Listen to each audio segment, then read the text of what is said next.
नमस्कार बच्चों, आइए इस वीडियो के माध्यम से मैं आपके सामने आपकी पाठ्य पुस्तक एकांकी संचय में दी गई एकांकी महाभारत की एक सांझ की चर्चा आपसे करूं। इस वीडियो में मैं आपको महाभारत की एक सांझ के पात्रों और कथानक अर्थात घटनाक्रम को आपके सामने रखूंगी।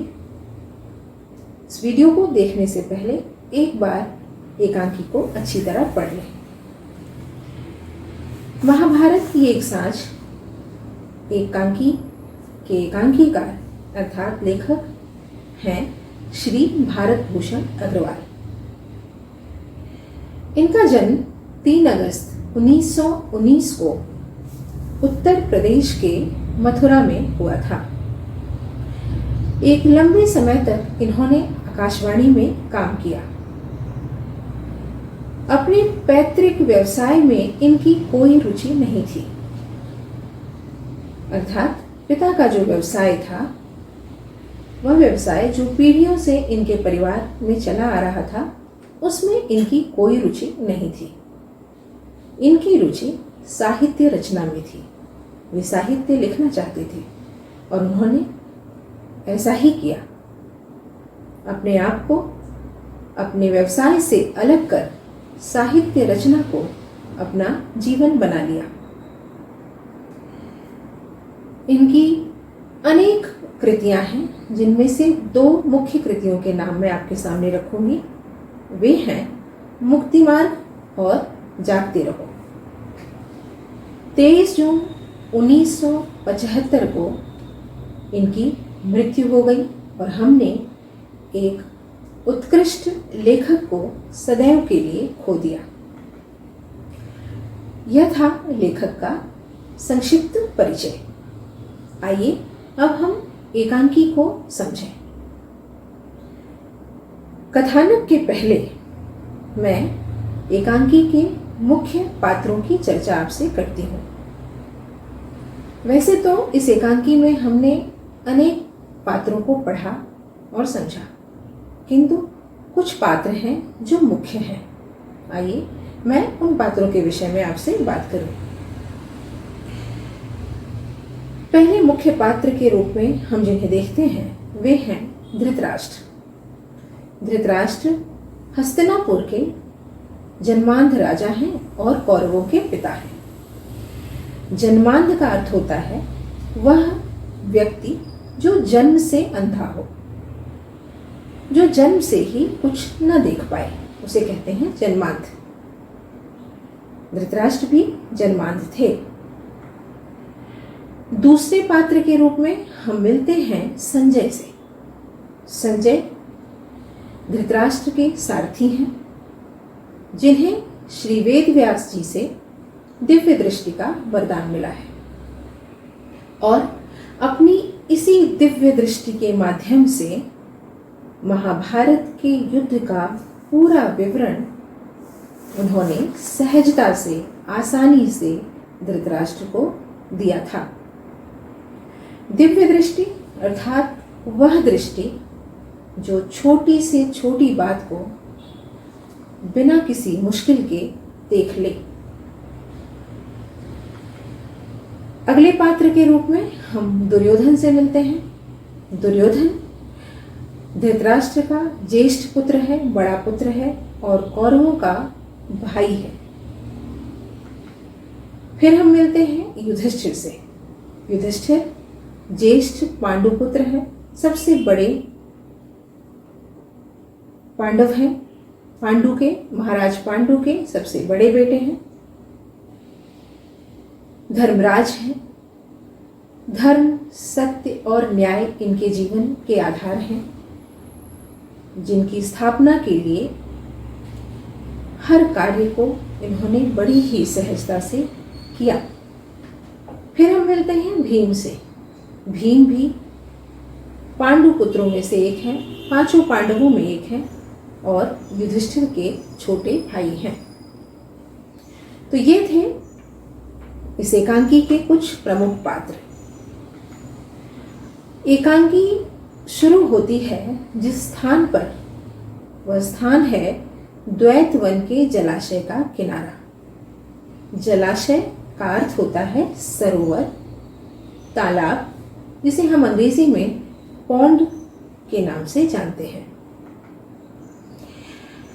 अब मैं आपसे इस एकांकी के घटनाक्रम की चर्चा करूंगी। कथानक को संक्षिप्त में आपके सामने रखूंगी। महाभारत के युद्ध का अंतिम दिन है। शाम का समय है, सांझ का समय है। जैसा कि एकांकी के नाम से ही आपके सामने स्पष्ट हो जाता है कि यह एक सांझ का, शाम का समय है। कौरव सेना के सभी सैनिक, कौरवों के सभी सगे संबंधी युद्ध में मारे गए हैं। उन्होंने अपने प्राणों की बलि इस महाभारत के युद्ध में दे दी है। धृतराष्ट्र के सारथी संजय अपनी दिव्य दृष्टि द्वारा महाभारत के युद्ध का पूरा विवरण, हर एक दिन की कहानी को धृतराष्ट्र के सामने रख रहे हैं, उन्हें सुना रहे हैं।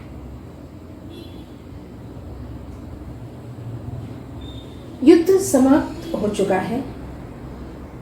कौरव पूरी तरह से समाप्त हो गए हैं, मारे गए हैं। सिर्फ दुर्योधन बचा है। दुर्योधन के पास अब ना कोई अस्त्र है, ना कोई शस्त्र है। वह थक चुका है। उसने अपने बचाव का कोई रास्ता न देख स्वयं को युद्ध भूमि से छिपा लेना ही उचित समझा और युद्ध भूमि से भाग गया। भागकर दुर्योधन द्वैतवन के जलाशय के जल स्तंभ के पीछे जाकर छिप गया है। संजय यह बात धृतराष्ट्र को सुना रहे हैं। जब धृतराष्ट्र दुर्योधन की अवस्था के विषय में, उसकी स्थिति के विषय में, उसकी दयनीय स्थिति को संजय के मुख से सुनते हैं तो उन्हें पश्चाताप होता है। उन्हें लगता है कि यदि उन्होंने पुत्र मोह किया, यदि उन्होंने अपने पुत्र से प्रेम किया तो क्या गलत किया था? क्या यह उनकी भूल थी जिसका परिणाम आज उनके पुत्र दुर्योधन को इस तरह भुगतना पड़ रहा है? किसी तरह से दुर्योधन के छिपे होने की बात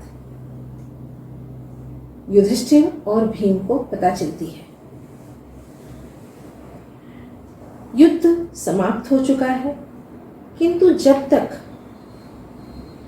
एक पक्ष पूरी तरह से समाप्त न हो जाए अथवा अपने आप को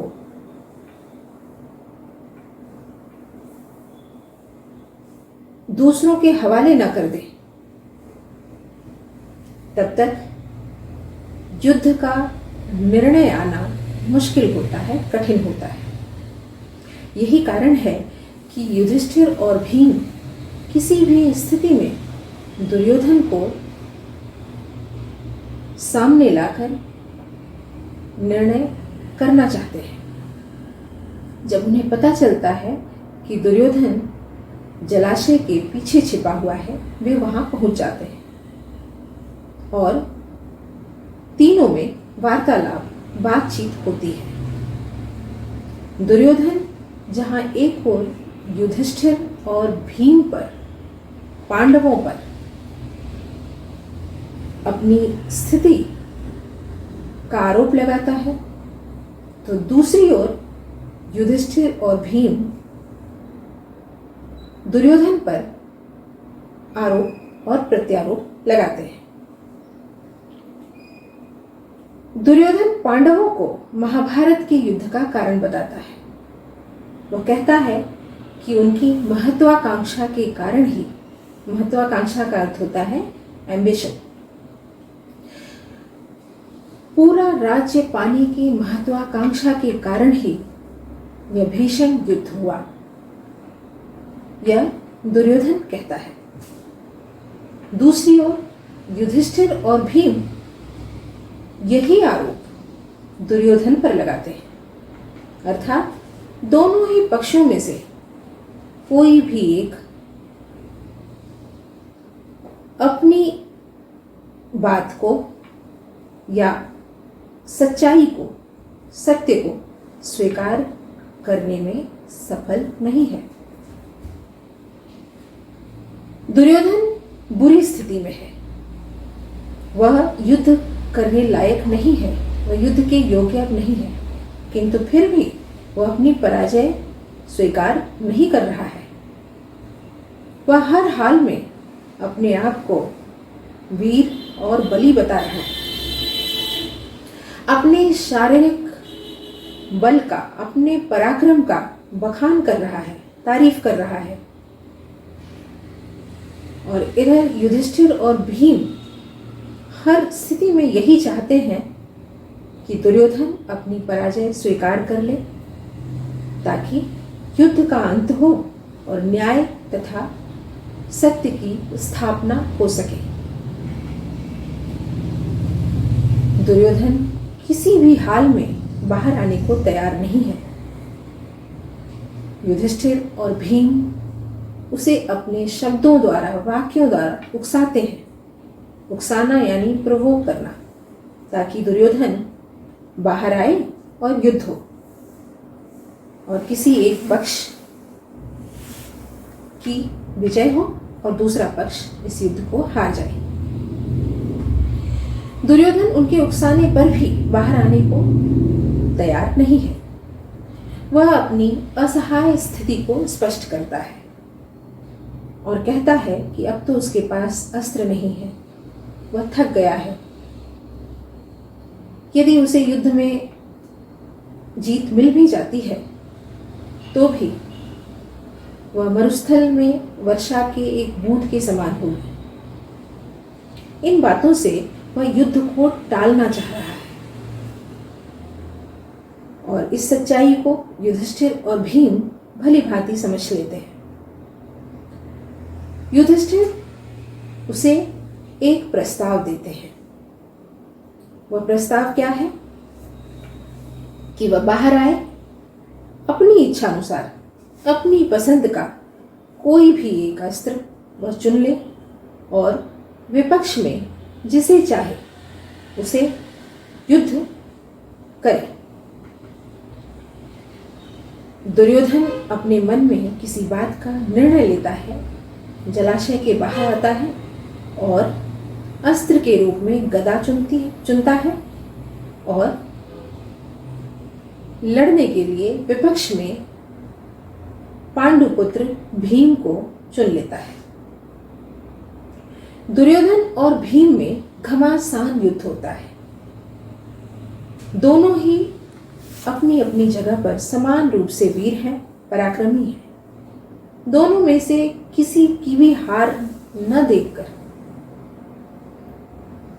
और युद्ध को लंबा खींचता हुआ देखकर भगवान श्री कृष्ण के संकेत पर, उनके इशारे पर भीम दुर्योधन की जंघा पर प्रहार करते हैं। जंघा अर्थात थाई, कमर के नीचे का हिस्सा। दुर्योधन की जंघा पर भीम द्वारा प्रहार होते ही वह आहत होकर जमीन पर, भूमि पर गिर जाता है और मृत्यु के करीब पहुंच जाता है। उसकी इस स्थिति को देखकर कहीं ना कहीं युधिष्ठिर के मन में भ्रातृत्व प्रेम जागता है, क्योंकि कुछ भी हो जाए दुर्योधन उनका भाई भी था। वे आहत दुर्योधन को सांत्वना देते हैं, उसे शांत करते हैं, किंतु उनकी सांत्वना का दुर्योधन पर विपरीत असर होता है। वह चिढ़ जाता है, उसे खींच होती है और अपनी वर्तमान स्थिति का उत्तरदायी वह पांडवों की महत्वाकांक्षा को ठहराता है। वह कहता है कि यदि वे राज्य पाने के लिए महत्वाकांक्षी न हुए होते तो उसकी यह स्थिति न होती। और अपने पक्ष के न्याय और सत्य की बात को भी वह उनके सामने रखता है।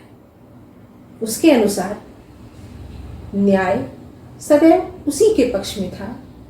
यही कारण था कि युद्ध में उसकी ओर से सभी श्रेष्ठ जन थे, जिनमें वह कुछ नाम भी लेता है। कृपाचार्य, द्रोणाचार्य, विदुर, अश्वत्थामा। इनके नामों के माध्यम से वह युधिष्ठिर के सम्मुख, उनके समक्ष इस सत्य को रखना चाहता है कि यदि उसके पक्ष में न्याय न रहा होता तो ये श्रेष्ठ उसके साथ, उसके पक्ष में न रहे होते और पांडवों के विपक्ष में युद्ध न किए होते। युधिष्ठिर उसे शांत करने का प्रयास करते हैं, किंतु वह उनकी बात को अंत तक नहीं समझ पाता है और मरणासन दुर्योधन अंत में एक वाक्य कहता है कि मेरे पिता अंधे क्यों हुए, नहीं तो। उसके इस वाक्य में यदि हम देखें तो पूरी एकांकी का सार सिमट कर चला आया है। उसके कहने का यह माध्यम है, उसके कहने का यह कारण है कि यदि उसके पिता, यदि धृतराष्ट्र अंधे न हुए होते, न रहे होते, तो शायद राज्य सहजता से, आसानी से उसे मिल गया होता और इतना बड़ा युद्ध न हुआ होता और उसके समान वीर की, पराक्रमी की यह स्थिति न हुई होती, यह दुर्गति न हुई होती। इस प्रकार हम देखते हैं कि महाभारत के युद्ध की समाप्ति होती है और दुर्योधन के जीवन की सांझ भी आ जाती है, अर्थात वह मृत्यु को प्राप्त होता है। तो इस प्रकार हम कथानक को समझते हैं, पूरी एकांकी को समझ पाते हैं। बच्चों, एकांकी को एक बार पढ़ने के पश्चात ही इस वीडियो को देखें ताकि कथानक आपको समझ में आ जाए। अगले वीडियो में मैं आपको इस एकांकी के उद्देश्य और शीर्षक की सार्थकता को समझाने का प्रयास करूंगी। तब तक के लिए धन्यवाद।